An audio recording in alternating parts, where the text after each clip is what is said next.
बेटा आज question number 35 देखते हैं। एम्स 2014 में ये क्वेश्चन आया था। LH and FSH level during human menstrual cycle increase on 14th day, 7th day, 21st day, 9th day। तो बेटा इसका आंसर होगा 14th डे।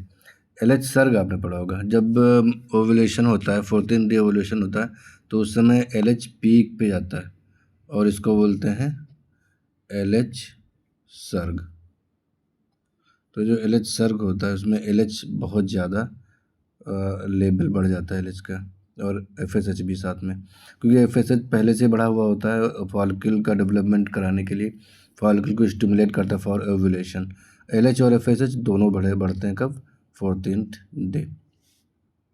नेक्स्ट क्वेश्चन है, hormone responsible for the secretion of milk after parturition is. Question कह रहा है after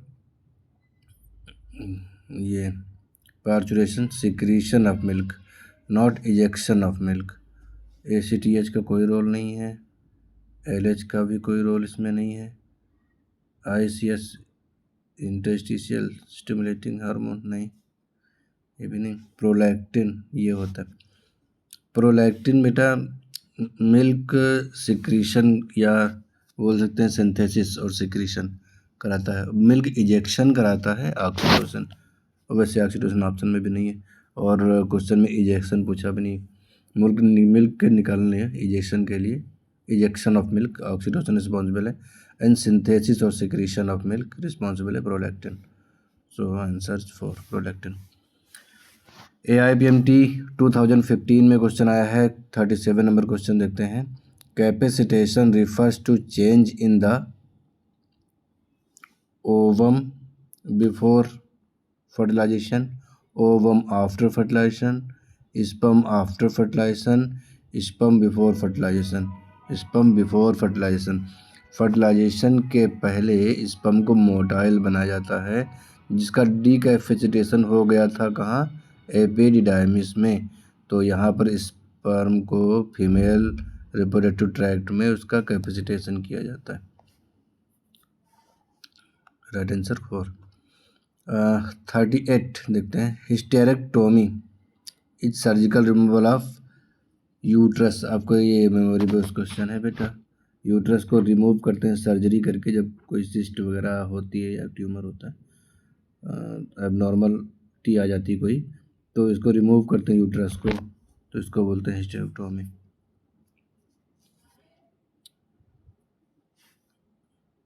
vas deferens को remove करते हैं तो बेटा क्या बोलते हैं?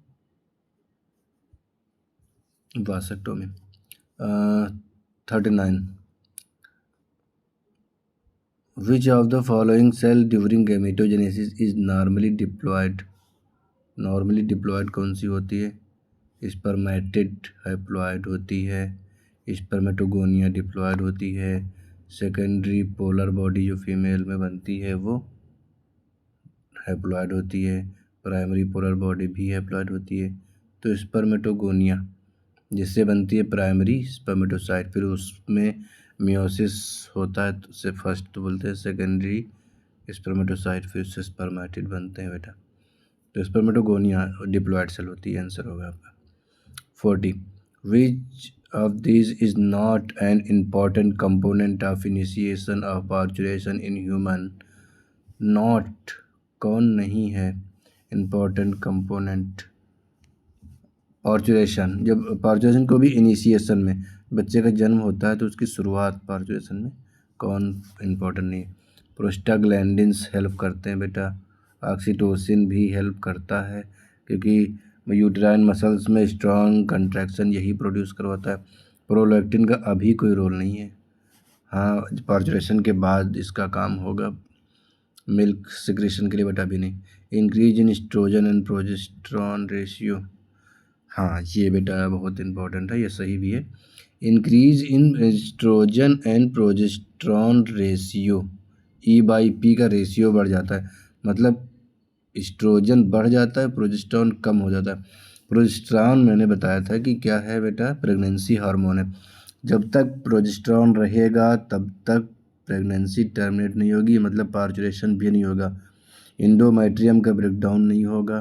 प्रेगनेंसी को बनाए रखना प्रोजेस्टेरॉन का काम है, तो प्रोजेस्टेरॉन को डिक्रीज किया जाता है, एस्ट्रोजन इंक्रीज होता है। जब एस्ट्रोजन का लेवल इंक्रीज हो जाता है बेटा, तो वहाँ पर पिट्यूटरी से गोनेडोट्रोपिन रिलीज नहीं होते हैं। ये फीडबैक मैकेनिज्म के बेसिस पर प्रोजेस्टेरॉन के लेवल को कम किया जाता है, और जब प्रोजेस्टेरॉन के लेवल कम हो जाता है तब प्रेगनेंसी में ये हेल्प करता है। तो बेटा देखते हैं क्वेश्चन नंबर 41। AIPMT 2015 में दोबारा जो एग्ज़ाम हुआ था उसमें आया था, ectopic pregnancies are refer to as. बेटा एक्टोपिक प्रेगनेंसी वो होती है जब अदर देन यूट्रस कभी भी जब प्रेगनेंसी हो जाती है, वैसे वो इम्प्लांटेशन हो जाता है। इम्प्लांटेशन यूजुअली कहाँ होना चाहिए? यूट्रस में होना चाहिए, बट किसी फैलोपियन ट्यूब या कहीं भी हो जाए। ऑप्शन देख लेते हैं। Pregnancies terminated due to normal, नहीं, ये सही नहीं है। प्रेगनेंसीज विद जेनेटिक एबनॉर्मेलिटी, नहीं। Implantation of embryo at site other than uterus, हाँ ये सही होगा। इम्प्लांटेशन ऑफ डिफेक्टिव एम्ब्रियो, नहीं। एम्ब्रियो कैसा भी हो, अगर वो इम्प्लांटेशन यूट्रस में हुआ है, ये फैलोपियन ट्यूब है, ये फैलोपियन ट्यूब है बेटा। ये अब ये अगर ये जायगोट यहाँ बन गया, ये एम्पुला में फर्टिलाइजेशन हुआ और जायगोट यहाँ बन गया। अब ये जायगोट से मारूला बना और ये ब्लास्टुला बना, और ये यहीं फैलोपियन ट्यूब में ही कहीं इम्प्लांट हो गया, यहाँ पे कहीं पे इम्प्लांट हो गया, अगर इधर बना तो ये एक्टोपिक प्रेगनेंसी होगी।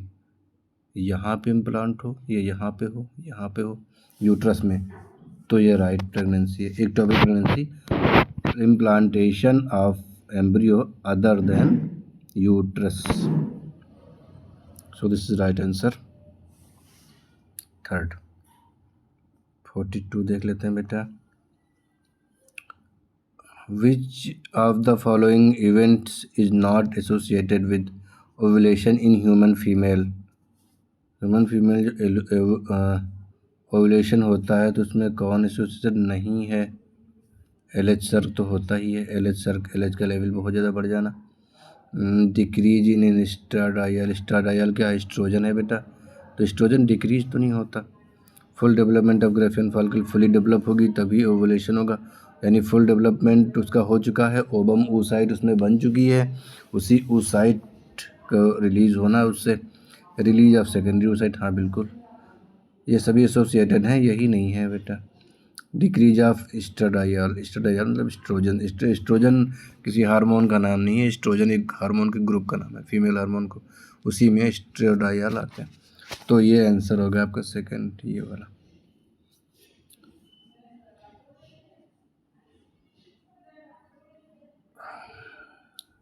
क्वेश्चन नंबर 43 देख लेते हैं बेटा। In human females meiosis second is not completed until birth, नहीं बर्थ पर मियोसिस शुरू भी नहीं होती है, कंप्लीट कैसे होगी? प्यूबर्टी पे शुरू तो होती है बट कंप्लीट नहीं होती है। फर्टिलाइजेशन, ये सही है, यूट्राइन इम्प्लांटेशन नहीं। अब बेटा आप सुन लो थोड़ा, मियोसिस क्या होता है? पहले जो मियोसिस होती है पहली बार में मियोसिस फर्स्ट तो बन जाती, तो ये किस में होती है? प्राइमरी oocyte में, तो बनती है सेकेंडरी oocyte। तो सेकेंडरी oocyte में मियोसिस सेकेंड शुरू होती है कब? प्यूबर्टी पे, बट वो शुरू तो हो जाती है बट वो कंप्लीट नहीं होती है। जब ओवम रिलीज होता है तो वो ओवम एक्चुअली सेकेंडरी oocyte की स्टेज पे रिलीज होता है। अब जब भी स्पर्म पेनिट्रेट करता है, वो प्लाज्मा मेम्ब्रेन के कांटेक्ट में आता है स्पर्म ओवम के, तब उसमें वो स्टिमुलेशन मिलता है, और उसमें कुछ जो कुछ फैक्टर्स होते हैं, एनाफेज प्रमोटिंग फैक्टर, ये सब आप पढ़े होंगे, तो तब जाकर के वो जो मेटाफेज में अरेस्ट हो जाती है oocyte, सेकेंडरी oocyte, उसका डिवीजन पूरा हो जाता है और एक पोलर बॉडी बनती है और ओवम बन जाता है। तो ये जब तक फर्टिलाइजेशन नहीं होगा तब तक नहीं होगा, तो ये आपका आंसर हो जाएगा। क्वेश्चन नंबर 44 देखते हैं बेटा। Which of the following layer is an antral follicle is acellular? Zona pellucida, glomerulosa cell, theca interna cellular होती है, तो एस्ट्रोजन का सिक्रीशन भी करती है ये। स्ट्रोमा में सेल्स होती हैं। जोना पेलुसिडा सेलुलर नहीं होती है बेटा, ए सेलुलर होती है। ये आंसर आएगा आपका। क्वेश्चन नंबर 45 AIPMT एम्स 2015 में क्वेश्चन आया है। इसमें बेटा स्ट्रक्चर बना हुआ है स्पर्म का, और स्पर्म का ये जो डायग्राम आपने बनाया भी होगा, लेबल भी किया होगा। देखो फर्स्ट क्या करा है, ए क्या है, हेड है। उसमें बता रहा है कि genetic material acrosome which secrete hormone and enzymes for penetration of egg membrane. बात तो सही है, जेनेटिक मटेरियल रखता है इसमें, यहाँ पर न्यूक्लियस होता ही है, एक्रोसोम भी है, यहाँ पर हार्मोन सिक्रीट नहीं करता, एंजाइम करता है, ये हार्मोन रिलीज नहीं करता है। और ऑप्शन देख लेते हैं, बी ये मिडिल पीस है, has mitochondria and centriole to aid in moment. यहाँ पर ये देखो सेंट्रियोल है, नेक रीजन में है, वैसे नेक अगर आप इंक्लूड करें तो इसको मिडिल पीस में भी कर सकते हैं, इंक्लूड करेंगे तो। बी यहाँ से यहाँ तक दिखाया हुआ है, तो इसमें एक सेंट्रियोल भी आपको दिख रहा है, और ये नेबन कर्ण है जो माइटोकॉन्ड्रिया को एक्चुअली स्पर्म में नेबन कर्ण बोला जाता है, और ये एनर्जी प्रोवाइड करते हैं। सेंट्रियोल का क्या काम है, ये माइक्रोट्यूब्यूल टेल तक इसके एक्सटेंड करते हैं, और वो उन्हीं में मूवमेंट होती है। मूवमेंट के लिए एनर्जी माइटोकॉन्ड्रिया से मिलती है, तो ये स्टेटमेंट सही है। सी में देखो हैज सेंट्रियोल, सी क्या है, ये वाला पार्ट सी है। टेल सेंट्रियोल, टेल में बेटा सेंट्रियोल तो होता नहीं है। B only has mitochondria to help propulsion, only mitochondria नहीं। देखो जहाँ पे ओनली आ जाए वहाँ थोड़ा सावधान हो जाना रहता है नीट में, ये गलत हो गया। ओनली की वजह से अगर लिखते हैज माइटोकॉन्ड्रिया टू हेल्प तो बिल्कुल सही हो जाता, माइटोकॉन्ड्रिया होते हैं कोई शक नहीं है, बट ओनली माइटोकॉन्ड्रिया। सेंट्रियोल भी होता है, साइटोप्लाज्म भी होता है, वो यहाँ तक माइटोकॉन्ड्रिया सूखे में तो रहते नहीं है बेटा यहाँ पर। तो दो आंसर आपका जाएगा B, has mitochondria and centriole to aid in movement. Question number कौन सा था ये, 45। अब देख लेते हैं बेटा 46। क्वेश्चन नंबर 46 कहता है to maintain menstrual cycle hormone are secreted by pituitary and ovary. Pituitary and uterus से कोई हार्मोन रिलीज नहीं होता, ओनली यूट्रस नहीं, ओनली ओवरी। ओवरी से रिलीज तो होते हैं बेटा FSH और LH, लेकिन ये सॉरी FSH LH तो पिट्यूटरी से रिलीज होते हैं, ओवरी से एस्ट्रोजन और प्रोजेस्टेरॉन रिलीज होते हैं, बट ओनली ओवरी लिखा ना इसलिए गलत हो गया। पिट्यूटरी एंड ओवरी, ये आंसर आपका सही जाएगा, पिट्यूटरी एंड ओवरी। पिट्यूटरी से कौन निकलेगा, FSH एंड LH, ओवरी से कौन निकलेगा, एस्ट्रोजन एंड प्रोजेस्टेरॉन, तो ये सही है आपका आंसर जाएगा। Question number 47, which is the correct match of indicating points A, B, C with the given events regarding following diagram। ये डायग्राम बने हुए हैं बेटा, इसमें से आपको कुछ इवेंट्स पहचानने। देखिए पहला ऑप्शन है इसमें बी, ये वाला बी कौन सा, ये वाला पार्ट है, ये वाला पार्ट, ये बी है, ये वाला पार्ट बेटा बी है, ठीक है। A first mitotic division start holoblastic cleavage along with synthesis phase. तो ये फर्स्ट का कोई मतलब नहीं है, माइटोसिस, ये मियोसिस तो है नहीं कि मियोसिस फर्स्ट सेकंड होगा। माइटोटिक डिवीजन स्टार्ट, ये तो सही है, स्टार्ट हो जाएगा। होलोब्लास्टिक क्लीवेज होता है, अलॉन्ग विद सिंथेसिस फेज होती है, DNA का रेप्लिकेशन होता है हर बार, और ये सेल्स के नंबर बढ़ते चले जाते हैं, इसीलिए ये N/C का रेशियो बढ़ता चला जाता है, न्यूक्लियोप्लाज्म और अपन साइटोप्लाज्म। तो दोनों बातें सही हैं। होलोब्लास्टिक क्लीवेज होता है क्योंकि ह्यूमन के एग में योग कम होता है, योग का अमाउंट बहुत कम होता है, इसलिए क्लीवेज होलोब्लास्टिक होता है। होलोब्लास्टिक अनइक्वल क्लीवेज होता है, बात तो सही है। आगे देख लेते हैं, second meiosis complete which was arrested in metaphase A. यहाँ पर ए में क्या है, second meiosis complete which was arrested in metaphase second, ये भी ठीक है। सेकेंड मियोसिस कंप्लीट, जब देखो यहाँ पर क्या ए रीजन में क्या हो रहा है बेटा, फर्टिलाइजेशन हो रहा है। स्पर्म देखो दिखाई पड़ रहे हैं, छोटे छोटे स्पर्म आए हुए हैं, और जब स्पर्म आते हैं तो बेटा क्या होता है, फर्टिलाइजेशन शुरू हो जाता है। और फर्टिलाइजेशन शुरू होता है तो मेटाफेज में जो अरेस्ट हुआ था मियोसिस सेकेंड, वो कंप्लीट हो जाता है। तो सेकेंड वाला तो सही होगा बेटा, बिल्कुल, इसमें तो कोई शक ही नहीं है। थर्ड वाला देख लेते हैं। A second meiosis complete and formation of haploid zygote, second meiosis तो कंप्लीट हुआ ए में, ये तो ठीक है, बट जायगोट कभी हैप्लॉइड नहीं होता बेटा। अगर जायगोट बना नहीं है तब तो ठीक है, अगर जायगोट बन गया है तो फिर वो हैप्लॉइड किस बात का, कि जायगोट तो डिप्लॉइड होता है, स्पर्म और ओवम के फ्यूजन से जायगोट बनता है, तो वो डिप्लॉइड ही होगा। तो ये तो गलत होगा बिल्कुल। 4 क्या है, C implantation occurs in morula stage, implantation morula stage में नहीं होता बेटा, ये होता है ब्लास्टुला स्टेज में। तो सी भी यहाँ इस जगह तो ठीक दिखाई इसने, यहीं पे होगा, लेकिन मारुला स्टेज में नहीं होता, तो ये गलत हो गया। तो सेकंड ये वाला, अब पहले ऑप्शन भी तो सही है, लेकिन यहाँ पे जो फर्स्ट मियोटाटू लिख दिया ना, ये गलत कर दिया इन्होंने। बाकी क्लीवेज होलोब्लास्टिक ही होता है, वो तो सही है। तो इस ये भी नहीं सही। अब दो ऑप्शन, ये वाला जो ऑप्शन है सेकंड, ये बिल्कुल करेक्ट है। यहाँ पे फर्टिलाइजेशन हो रहा है यहाँ पर, और सेकंड मियोसिस कंप्लीट होगा, विच was arrested metaphase second. So right answer will go second. Question number 48 देखते हैं बेटा। Fertilization in human is practically feasible only if the sperm are transported into vagina just after the release of ovum and fallopian tube। ये ज़रूरी नहीं है, अगर उस समय आप करेंगे तो हो जाएगा, बट ओनली लिखा है ना, तो ये सही नहीं आएगा आपका। दूसरा, the ovum and sperm are transported simultaneously to ampullary isthmic junction of fallopian tube.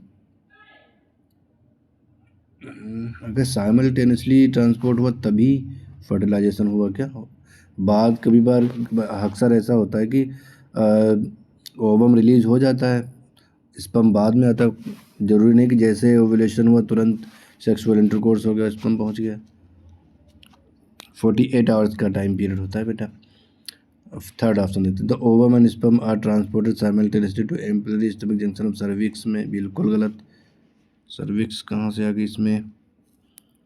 Ampullary isthmic junction of fallopian tube लिखते तब भी ये गलत ही होता, क्योंकि साइमल्टेनियसली लिखा है। The sperm are transported into cervix within 48 hours of release of ovum in uterus, ये सही है। विद इन 48 घंटे के अंदर अगर स्पर्म आ जाता है ओव्यूलेशन होने के बाद, सर्विक्स में लिखा है तो ठीक ही है। सर्विक्स में जाएगा तो स्पर्म मोटाइल होते हैं, वो पहुंच जाएंगे फैलोपियन ट्यूब तक और वो फर्टिलाइजेशन कर सकते हैं, क्योंकि यहाँ पे ओनली लिखा है, नहीं तो ये भी सही हो जाता। अब 48 घंटे के अंदर करेंगे तो 48 घंटे में पहले भी कर सकते हैं, 2 घंटे के बाद, जब जब जब से ओव्यूलेशन हुआ तब से लेकर के 48 घंटे का टाइम है आपके पास, तो इसलिए ये आंसर आपका सही होगा। 49, select the correct statement. First, FSH stimulate the Sertoli cells which help in spermiogenesis, spermatogenesis होना चाहिए था। LH triggers ovulation in ovary, ये करता तो है। LH and FSH decrease gradually during the follicular phase, LH and FSH decrease gradually follicular phase, LH and FSH बढ़ता है। LH triggers secretion of androgen from the leading cell। LH leading cells को stimulate करता है androgen निकालने के लिए, testosterone निकालने के लिए, ये सही है। FSH जब आएगा, FSH जब आता है तब ये सर्टोली सेल को स्टिमुलेट करता है और होता है स्पर्मेटोजेनेसिस। LH जब आता है तो वो लीडिंग सेल को स्टिमुलेट करता है और ये बनाता है टेस्टोस्टेरोन। तो ये तो सही है, फिर यही गलत है। FSH stimulate Sertoli cells, FSH stimulate Sertoli cells which help in spermiogenesis।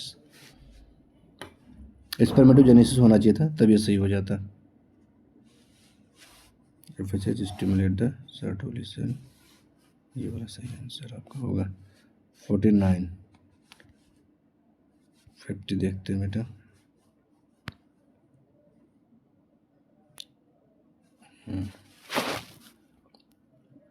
Changes in GnRH pulse frequency in female is controlled by circulating level of,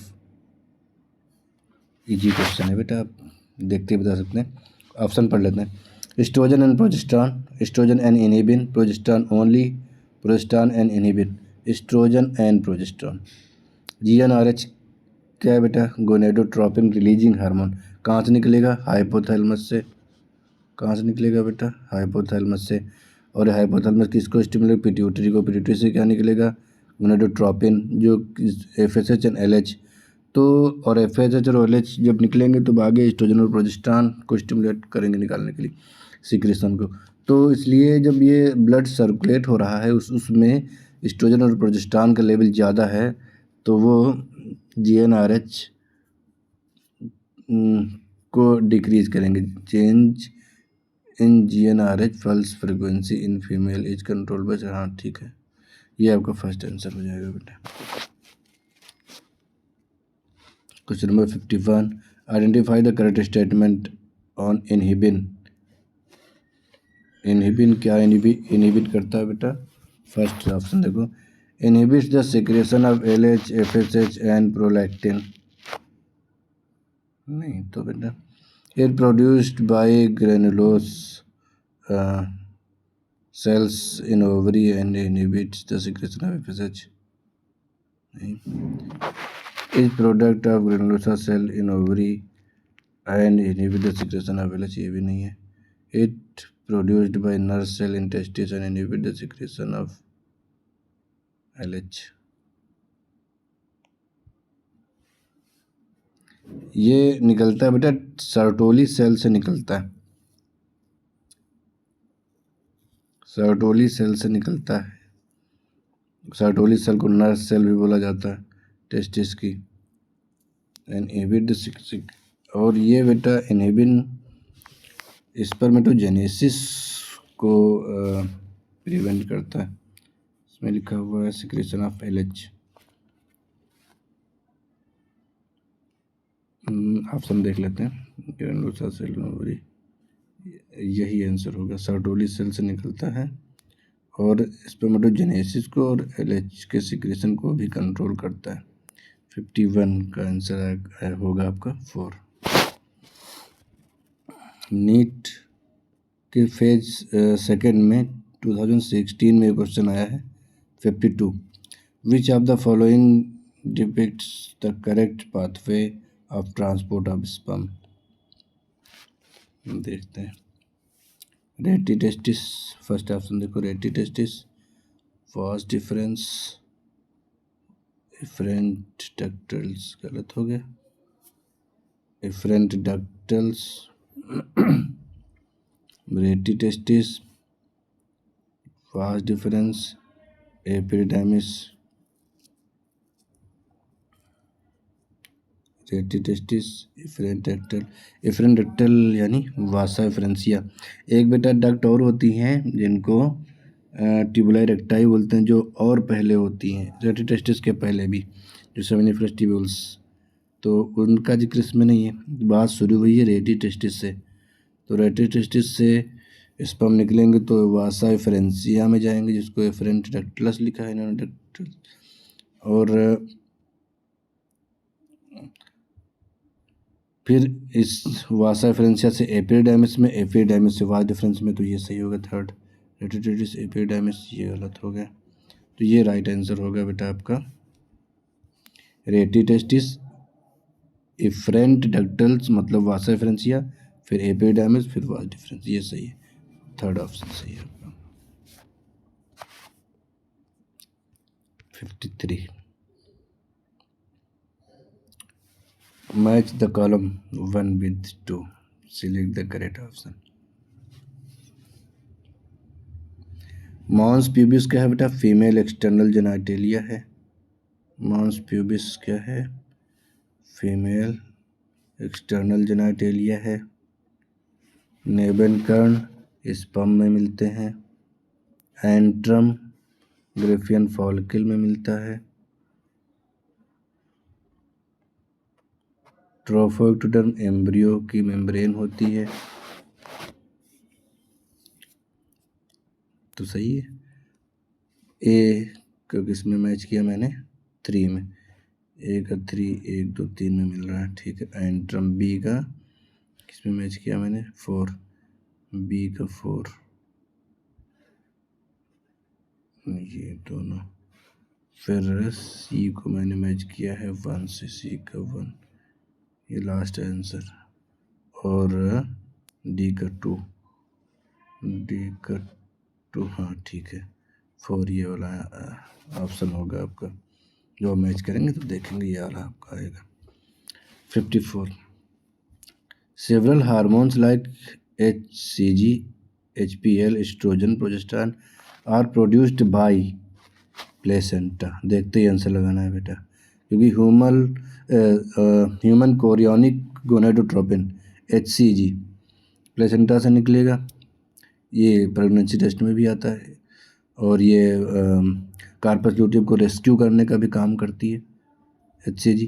HPL human placental lactogen, नाम से पता चल रहा है प्लेसेंटा से निकलेगा। एस्ट्रोजन भी release करती, तो इसका आंसर जाएगा बेटा प्लेसेंटा। 55 क्वेश्चन नंबर देख लेते हैं बेटा। 55 एम्स 2016 में आया है question. Primary spermatocytes are found by Sertoli cells. नहीं तो सर्टोली सेल्स उनका नर्स करती हैं, और जो डिस्ट्रॉयड डैमेज्ड स्पर्म होते हैं उनको फेगोसाइटोसिस भी यही करती हैं सर्टोली सेल, बट इनका फॉर्मेशन नहीं करती, तो ये गलत हो गया। और पूछा गया primary spermatocyte are second option देखो, are formed by spermatogonia by meiosis, नहीं माइटोसिस से। स्पर्मेटोगोनिया से बनती हैं ठीक है, बट माइटोसिस से बनती, मियोसिस से नहीं, इसलिए भी गलत हो गया। Third, give rise to haploid secondary spermatocyte, हाँ ये सही है।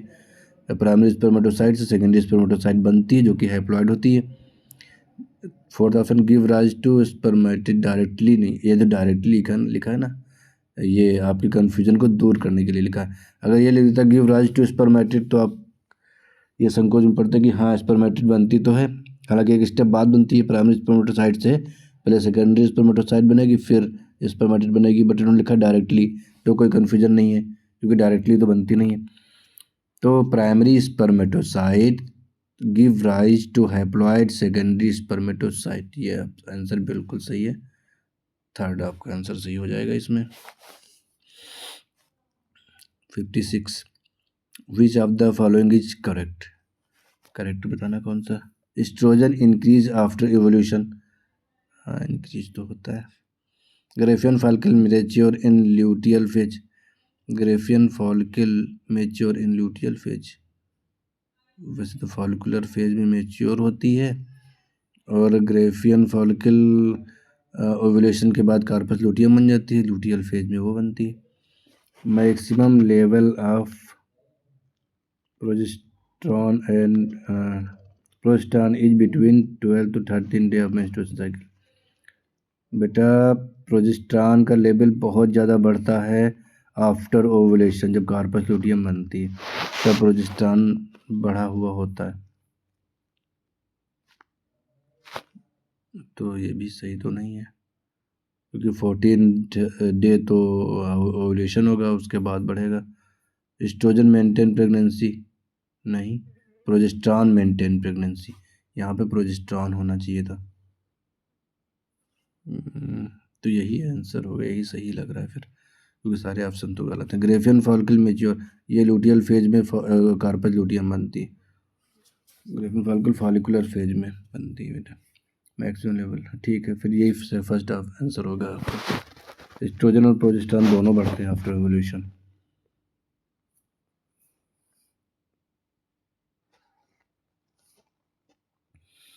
क्वेश्चन नंबर 57 देखते हैं। नीट यूजी 2017 में क्वेश्चन आया है ये। Capacitation occurs in female reproductive tract. Epididymis में डी कैपेसिटेशन होता है, इसलिए ये आंसर नहीं होगा। वास डिफरेंस में होता ही नहीं है। रेटिटेस्टिस में भी नहीं होता है। यह आंसर जाएगा होगा फीमेल रिप्रोडक्टिव ट्रैक्ट। डीकैपेसिटेशन किया जाता है स्पर्म की एनर्जी को सेव करने के लिए। एपिडाइमिस में स्पर्म टेम्परेरी स्टोर होते हैं और वो अपनी एनर्जी अभी ना खो दें मोटाइल होकर, इसलिए उनको डीकैपेसिटेशन किया जाता है। उनके कार्डिस्पर चैनल जो उनके टेल पे होते हैं उनको ब्लॉक किया जाता है टेम्परेरली, और उनका जो सेमाइनल फ्लूइड होता है वो भी थिक एंड डेंस होता है, फाइब्रस हो जाता है फाइब्रोजन की वजह से। जो फीमेल जेनाइटल ट्रैक्ट में, फीमेल रिप्रोडक्टिव ट्रैक्ट में आने के बाद ये जो फ्लूइड होता है उसमें फाइब्रोनोलाइजिन भी होते हैं जो एक्टिव हो जाते हैं वहाँ पर, और कार्डिस्पर चैनल भी वासअप हो जाते हैं, और फिर स्पर्म हो जाता है मोटाइल, जिसे बोला जाता है कैपेसिटेशन, और ये होता है फीमेल रिप्रोडक्टिव ट्रैक्ट में। 58 a temporary endocrine gland in the human body. कौन सी है ह्यूमन बॉडी में टेम्परेरी इंडोक्राइन ग्लैंड? कौन सी है? कार्पस कार्डियकम तो नहीं है, कार्पस लूटियम है, कार्पस एलेटम भी नहीं है, पिनियल ग्लैंड ये टेम्परेरी थोड़ा ना, ये तो परमानेंट ग्लैंड है बेटा। स्लीप वेक साइकिल को मेंटेन करती है, बायोलॉजिकल क्लॉक कही जाती है पिनियल ग्लैंड। तो आपका आंसर कौन सा होगा बेटा? आपका आंसर हो जाएगा कार्पस लूटियम सेकंड। 59 देखते हैं। 59 आपसे कहता है GnRH A hypothalamic hormone needed in reproduction act on. GnRH क्या है बेटा? गोनाडोट्रोपिन रिलीजिंग हार्मोन, जो कि हाइपोथैलेमस से निकलता है। लिखा भी है हाइपोथैलेमिक हार्मोन। एक्ट किस पे करता है ये बताना है। ऑप्शन पढ़ लेते हैं। पहला anterior pituitary and stimulate secretion of LH and FSH, बिल्कुल सही है। एंटीरियर पिट्यूटरी से FSH एंड LH निकलते हैं जो क्या है? गोनाडोट्रोपिन है, गोनाडोट्रोपिन है, और ये रिलीजिंग हार्मोन इनके हाइपोथैलेमस से निकलते हैं। Second posterior pituitary, posterior pituitary को स्टिमुलेट नहीं करता, नहीं। Posterior pituitary act on posterior pituitary gland and stimulate secretion of LH and relaxin, नहीं। तो anterior pituitary and secretion LH and oxytocin भी नहीं, यही सही है, बिल्कुल सही है। एंटीरियर पिट्यूटरी ग्लैंड को स्टिमुलेट करता है और LH और FSH को निकलवाता है वहाँ से, रिलीज करने के लिए स्टिमुलेट करता है, ये सही है। 59। अब देखते हैं बेटा क्वेश्चन नंबर 60। क्वेश्चन नंबर 60 देखते हैं। क्वेश्चन नंबर 60 कह रहा है विच of the following is correct regarding marked structure. पहले तो स्ट्रक्चर देख लेते कौन कौन से मार्क्ड है। ये तो सी है आपका, ये क्या है? 1 सेकेंड, ये आपकी ग्राफियन फॉलिकल है, मेच्योर ग्राफियन फॉलिकल है सी। यहाँ पर ओवुलेशन हो गया, ओवुलेशन के बाद ये कार्पस लूटियम बन रही है। पहले कार्पस हेमोरैगिस बनती है, फिर कार्पस लूटियम बनती है, फिर कार्पस एलिबिगेंस बनती है, येलो कलर की होती है। तो ऑप्शन पढ़ते हैं। ए क्या है? कार्पस लूटियम सिक्रीट एस्ट्रोजन, ठीक है। दूसरा ए कार्पस लूटियम सिक्रीट प्रोजेस्टेरॉन, ये भी ठीक है। बी, अगर बी क्या है? बी कहाँ पे? बी ये है, क्या कह रहा है B? Graafian follicle theca covering, ये ग्रेफियन फॉलिकल कहाँ है? ये तो कार्पस एल्बिगेंस है। C primary follicle, C primary follicle तो यहाँ पर है, प्राइमरी सेकेंडरी टर्सरी, और फिर ये ग्रेफियन फॉलिकल बनी है। कंटेन ओवम, वो साइड तो होती, ओवम होती भी नहीं है अभी। और तो आंसर आपका ये। अब देखो बेटा कार्पस लूटियम सिक्रीट एस्ट्रोजन और ये प्रोजेस्टेरॉन, तो ए दो, इसको भी ए बोला, इसको भी इन्होंने ए बोला। ये ए है तो कार्पस लूटियम ही, ये तो सही है।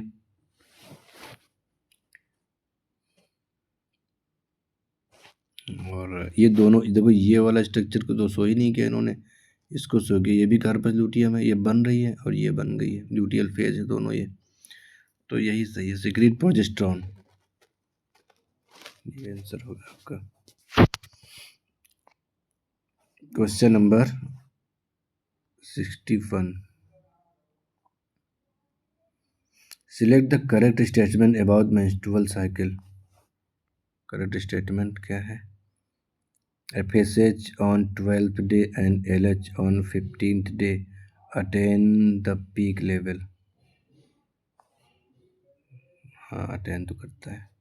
Both FSH and LH attain the peak level about 14th day। LH surge होता है, ठीक है। Progesterone is maximum at 12th day, नहीं, हो ही नहीं सकता। Estrogen is maximum at 6th day, नहीं, क्योंकि उस समय तो फॉलिकुलर स्टेज शुरू होती है। Both FSH and LH attain the peak level about 14th।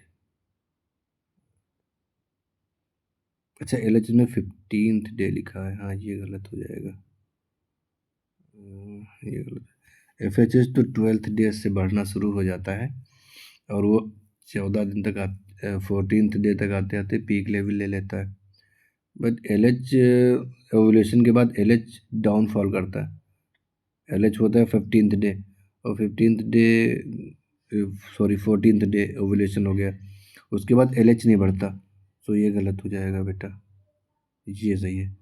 Both FSH and LH attain the peak level about 14th day, लगभग 14वें दिन, अबाउट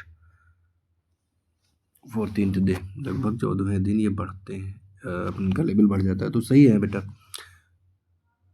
क्वेश्चन नंबर 62 देखते हैं। Hormones secreted by the placenta to maintain pregnancy are.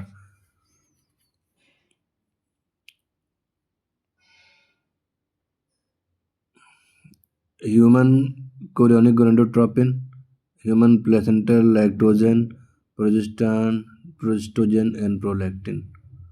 Prolactin यहाँ से नहीं निकलेगा। Human chorionic gonadotropin ठीक है, HPL ठीक है, एस्ट्रोजन ठीक है, रिलैक्सिन ठीक है, ऑक्सीटोसिन नहीं ठीक है।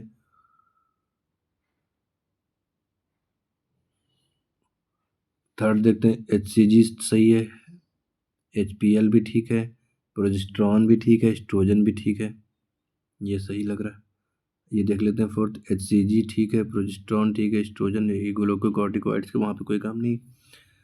प्लेसेंटा से कौन निकलता है? देखो बेटा, HCG निकलता है, ह्यूमन कोरियोनिक गोनाडोट्रोपिन, HPL निकलता है, ह्यूमन प्लेसेंटल लैक्टोजन, प्रोजेस्टोजेंस मतलब प्रोजेस्टेरॉन एंड एस्ट्रोजन रिलीज होते हैं, तो ये आपका सही है 62।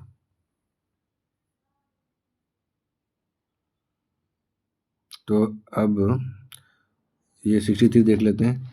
The difference between spermiogenesis and spermiation, क्या डिफरेंस है? In spermiogenesis spermatid are formed while in spermiation spermatozoa are formed। नहीं, स्पर्मेटिड नहीं बनते बेटा। Second, in spermiogenesis spermatozoa are formed while in spermiation spermatid are formed, नहीं, गलत। In spermiogenesis spermatozoa from Sertoli cell. Spermiogenesis का मतलब होता है बेटा स्पर्मेटिड से स्पर्म का बनना, ये होता है स्पर्मिएशन, यानी ये स्पर्मेटिड, इसका मेटामॉर्फोसिस जब होता है तब इसको स्पर्मियोजेनेसिस, सॉरी, स्पर्मेटिड से स्पर्म का बनना स्पर्मियोजेनेसिस। और जब ये सर्टोली सेल से बाहर निकल के आते हैं, अपना हेड घुसा के रखते हैं ना उसमें न्यूट्रिशन लेने के लिए, फिर उसे बाहर निकल के जब वे ल्यूमेन में आ जाते हैं, कैविटी में आ जाते हैं, तब ये बोला जाता है बेटा, इसको बोलेंगे हम लोग स्पर्मियोजेनेसिस। जब बाहर आते हैं तो स्पर्मिएशन बोलते हैं। सॉरी, देख लेते हैं third option. In spermiogenesis spermatozoa from Sertoli cell are released into the cavity of spermiogenesis seminiferous tubules, while in spermiation spermatozoa are formed। उल्टा कर दिया ना बिल्कुल। इन स्पर्मियोजेनेसिस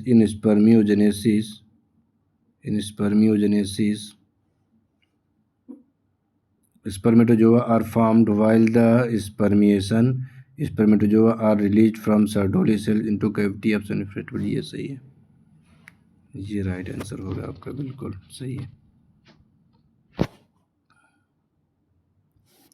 मैंने समझा दिया ना आपको ये वाला क्वेश्चन कि जब स्पर्म बनते हैं किससे, स्पर्मेटिड से।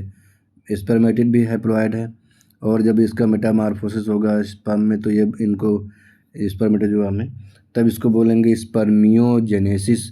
और जब ये स्पर्म बाहर निकलेंगे सेमिनिफरस ट्यूब्यूल की कैविटी में आएंगे, तब इसको बोलेंगे स्पर्मिएशन।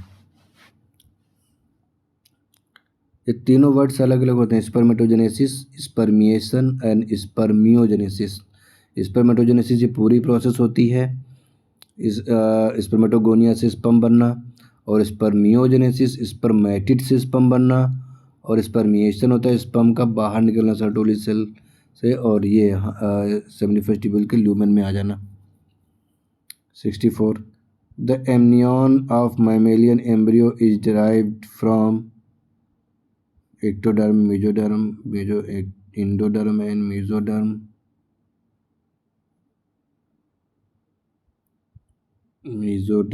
And trophoblast, endoderm. ये आंसर होगा बेटा एक्टोडर्म एंड मेसोडर्म। ये जो बेटा डर्म्स हैं, जो लेयर्स हैं, ये लेयर एम्ब्रियोनिक लेयर नहीं है बेटा, ये एक्स्ट्रा एम्ब्रियोनिक जो लेयर होती है ना, उनसे ये जो बनती हैं लेयर। एम्ब्रियोनिक लेयर भी होती है ना, एक्टोडर्म, मेसोडर्म, एंडोडर्म, ये एम्ब्रियो की लेयर नहीं, एक्स्ट्रा एम्ब्रियोनिक लेयर्स होती हैं, उनसे एमनियन बनती है, जो एम्ब्रियो को डेसिकेशन से बचाती है, और ये शॉक एब्जॉर्बर भी होती है। 64 से देखते हैं 65। एम्स 2018 में क्वेश्चन पूछा गया है, nutrition is developing sperm is provided bye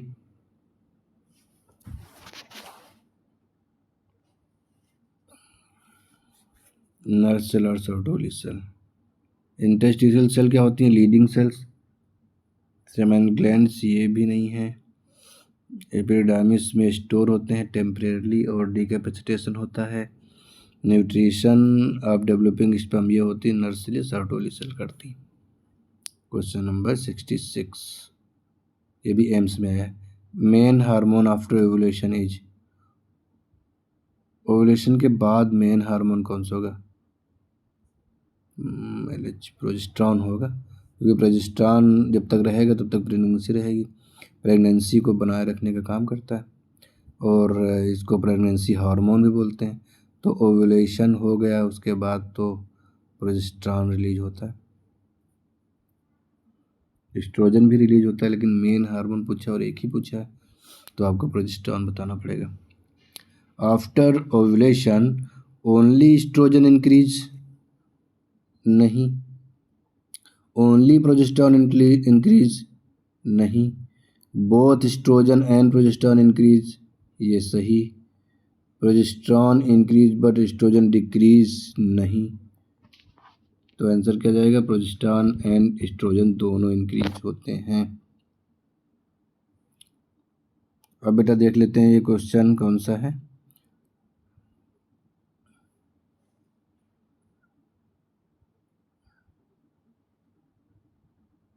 uh, 68 meiosis second is completed in human female at puberty। Puberty पे तो ये शुरू होता है जब सेकेंडरी साइट में मियोसिस सेकंड शुरू होता है, और अरेस्ट हो जाता है मेटाफेज में, बर्थ में नहीं, विद फर्टिलाइजेशन। जब फर्टिलाइजेशन होता है तब ये मियोटिक अरेस्ट मियोसिस कंप्लीट होता है, meiosis second. 69 pregnancy test is done by presence of HCG। हाँ, ह्यूमन एक्सट्रोजन ये भी नहीं होगा, LH नहीं, progesterone, HCG।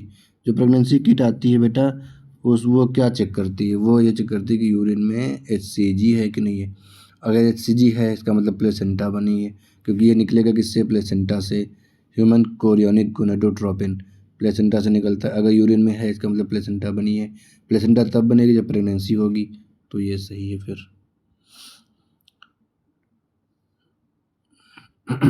70 which of the following hypothalamic hormone stimulate the release of female reproductive hormone। Female reproductive hormone, hypothalamic hormone पूछा है तो GnRH हो जाएगा बेटा। ये एस्ट्राडायोल ये तो नहीं, ये तो ओवरी से निकलता है, प्रोजेस्टेरोन ओवरी से निकलता है, FSH पिट्यूटरी से निकलता है। बट आपसे पूछा है तो कुछ नहीं करना, सीधा सा जब हाइपोथैलेमिक हार्मोन पूछा है मतलब जो हाइपोथैलेमस से निकलता है, तो हाइपोथैलेमस से एक ही निकलता है GnRH, गोनाडोट्रोपिन रिलीजिंग हार्मोन। और ये जब निकलेगा गोनाडोट्रोपिन रिलीजिंग हार्मोन तो फिर ये पिट्यूटरी को, एंटीरियर पिट्यूटरी को स्टिमुलेट करेगा और एंटीरियर पिट्यूटरी FSH और LH का सिक्रीशन करने को स्टिमुलेट करेंगी और ये FSH LH निकलेगा। फिर आगे ये FSH फॉलिकल को डेवलपमेंट करेगा, LH ओव्यूलेशन में हेल्प करेगा और एस्ट्रोजन और प्रोजेस्टेरोन के सिक्रीशन को स्टिमुलेट करता है साइमल्टेनियसली। तो ये आपका हो गया 70 क्वेश्चन। अब बेटा नेक्स्ट लेक्चर में मैं कुछ और PYQs क्वेश्चन कराने के बाद कुछ एक्सेप्टेड नीट जो इस बार का एग्ज़ाम है उसके लिए मैं कुछ इंपॉर्टेंट क्वेश्चंस का भी डिस्क्राइब करूँगा आपके लिए। आप लोग चैनल को सब्सक्राइब कर लीजिए और डेली अपडेट के लिए और क्वेश्चन प्रैक्टिस जारी रखिए। Thank you.